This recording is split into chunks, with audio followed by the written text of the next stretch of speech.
Selamat datang channel Trading for Better Life. Hari ini ISG masih naik 0,77% ke angka 7.352. Dan di video ini saya coba menganalisa satu sektor saham hari ini mencoba untuk bergerak naik karena mendapat sentimen positif dari pemerintah. Bagaimana potensi saham-saham ini ke depannya? Yuk kita coba pelajari analisanya di video ini. Semoga analisa yang diberikan ini bisa bermanfaat dan membantu teman-teman dalam mengambil keputusan. Untuk teman-teman belum subscribe channel ini, bisa tekan tombol subscribe agar tidak ketinggalan informasi dan analisa terbaru akan diupload setiap harinya. Saya akan mulai dengan membaca artikel berita dengan judul berlanjut tahun ini Sri Mulyani terbitkan PMK yang baru untuk insentif PPN DTP perumahan. Jadi kita bisa baca sekilas, Menteri Keuangan kita kembali menerbitkan aturan pemberian insentif pajak pertambahan nilai yang ditanggung pemerintah untuk pembelian rumah 2 miliar hingga 5 miliar pada tahun 2024. Dan jika kita lihat memang hari ini saham-saham di sektor properti mencoba untuk bangkit. Secara tren bisa kita lihat untuk BSDE saat ini dalam beberapa minggu terakhir ini masih sideways, beberapa kali mencoba untuk naik di atas garis EMA 50-140 masih gagal. Dan malah sempat turun menyentuh support psikologisnya di harga 1000 pada 1 Februari ini. Dan sebelumnya sempat beberapa kali juga naik di atas garis EMA 50-150 tapi selalu tertahan di 1100. Sehingga untuk tren jangka menengah juga sebenarnya trennya masih sideways untuk saat ini. Dan jika kita perhatikan broker summary, asing memang 2 minggu terakhir ini mulai masuk akumulasi walaupun jumlahnya tidak begitu besar tapi minimal terus masuk. Dan jika kita lihat walaupun hari ini naik hampir 1%, di broker summary tidak ada akumulasi maupun distribusi. Jadi untuk BSDE walaupun hari ini naik, menurut saya secara pergerakan masih akan sideways, masih ada potensi untuk kembali naik mengetes 1060, tapi jika terpantau belum ada akumulasi, saya lihat BSDE masih akan kesulitan untuk break kedua garis EMA dan lanjut naik menuju harga 1100. Jadi untuk BSDE paling aman saatnya wait and see dulu, lihat apakah berhasil break kedua garis EMA. Apabila berhasil break baru coba ikut entry, atau apabila mau coba spekulatif buy, coba tunggu di sekitar harga 1000. Apabila memang terpantau masih gagal break garis EMA 50-150.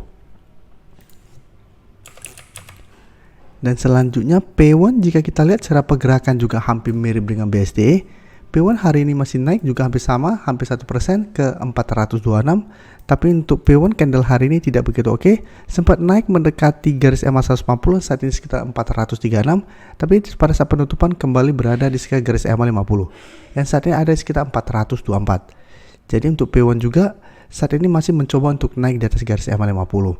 Dan secara tren, jika kita lihat dalam beberapa minggu ini juga, trennya masih sideways. Walaupun sempat sebelumnya di Desember break garis EMA 150 dan naik menyentuh 460. Tapi saat ini P1 gagal bertahan di atas garis EMA dan mulai melemah kembali. Dan untuk P1 jika kita perhatikan asing juga sudah mulai masuk dalam beberapa minggu terakhir ini. Dan menariknya P1 untuk kenaikan hari ini terpantau ada akumulasi. Jadi beda dengan BSDE yang tidak ada akumulasi, P1 ini ada akumulasi dengan jumlah lumayan besar. Jadi P1 juga bisa menarik untuk pantau. Karena saat ini mencoba untuk naik di atas garis EMA 50 sehingga saya lihat masih ada potensi untuk sideways minggu ini dan naik menuju atau mengetes garis EMA 150 sampai 440. Jadi untuk P1 apabila teman-teman sudah dapat di harga bawah di sekitar 400 atau di sekitar 410 sampai maksimal 420, teman-teman bisa hold selama 420 tidak terlewati dengan target jangka pendek apabila teman-teman mau swing itu di 440 atau hold saja selama 420 tidak terlewati dengan target berjauh di sekitar 460.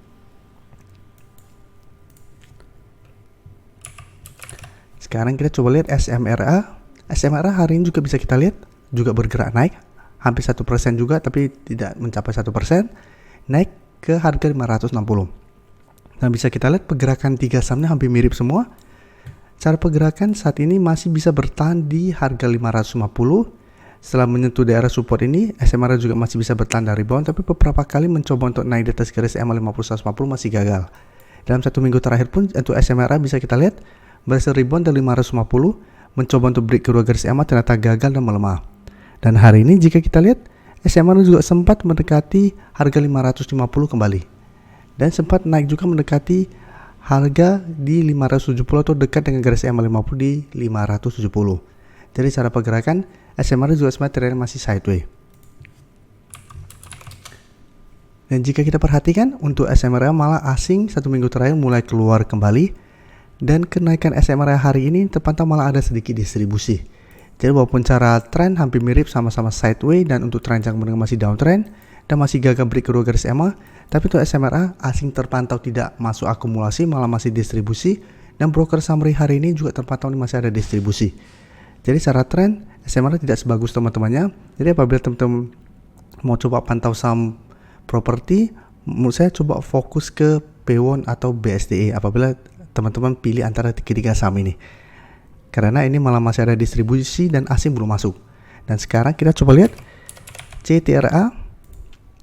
CTRA hari ini juga naik dan kenaikan juga lumayan 2% lebih ke 1240, dan bisa kita lihat ini beda dengan teman-temannya BSDE, P1 dan SMRA masih berada di bawah kedua garis EMA. CTRA dari November tahun lalu sudah mulai bangkit, sudah berhasil break kedua garis EMA dan terus bergerak naik. Jadi untuk tren CTRA lebih oke, saat ini masih uptrend untuk tren jangka menengah. Dan jika kita lihat last resistance untuk CTRA masih saat ini sekitar 1300, sudah 2 kali mencoba untuk break 1300 masih gagal. Satu minggu ini sempat melemah dan mendekati garis EMA 50 saat di sekitar 1205, belum sempat menyentuh, baru di sekitar 1200, 1205 CTRA sudah bisa bertahan dan rebound.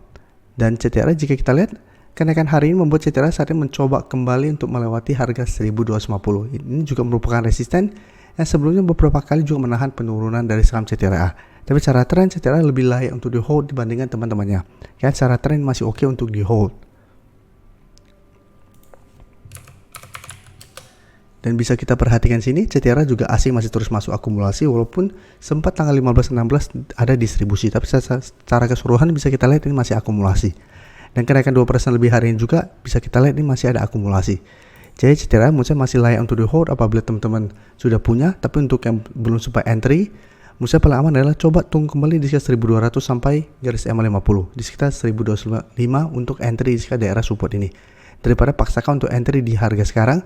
Walaupun memang CTRA masih ada potensi untuk break dan lanjut naik, tapi beberapa kali bisa kita lihat mencoba untuk melewati 1300 masih gagal dan selalu dibuat turun kembali mendekati garis EMA 50. Jadi paling aman adalah coba tunggu di area support ini untuk entry-nya.